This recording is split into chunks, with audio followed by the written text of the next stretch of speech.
ఓటుకి వేలం ఇది ఆల్రెడీ ఆరంభమైపోయింది వివిధ నియోజకవర్గాల్లో.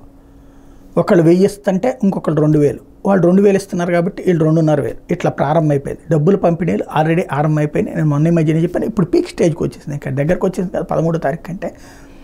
ఇప్పుడు చూసుకుంటే వైఎస్ఆర్ కాంగ్రెస్ పార్టీ ముందుగా అంచనా ఓటుకి 2000 రూపాయలు చొప్పున 175 నియోజకవర్గాలకు పంపించారు అన్నటువంటి. అదే సొంత తెలుగుదేశం పార్టీ నుంచి ఏం డబ్బులు పంపించలేదు. ఎమ్మెల్యే క్యాండిడేట్లు, ఎంపీ క్యాండిడేట్లు ద్వారా డబ్బులు ఇద్దరు కలిపి 2000 ఇవ్వాలని చెప్పి ముందే చెప్పింది అన్నటువంటి. అంటే వీళ్ళు ఒక 1000 వాళ్ళు ఒక 1000 వేసుకునేటట్టు అన్నటువంటి. అయితే ఇప్పుడు ఈ పరిస్థితిని బేస్ చేసుకుని రివర్స్లో వైఎస్ఆర్ కాంగ్రెస్ పార్టీ ఇంకో 1000 ఎక్కువ ఇవ్వడానికి సిద్ధపడింది.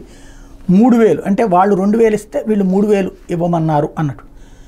అది చూసి తెలుగుదేశం పార్టీకి సంబంధించి వేమిరెడ్డి నియోజకవర్గంలోనో, లేకపోతే మాగుంట నియోజకవర్గంలో, లేకపోతే పెమసాని నియోజకవర్గంలో, ఈ నియోజకవర్గాల్లో వాళ్ళు 3000 ఇస్తే మనం ఇంకో 1000 రూపాయలు ఇచ్చేటట్టు ఇట్లాగా పోటీలు ఆరంభమైనవి.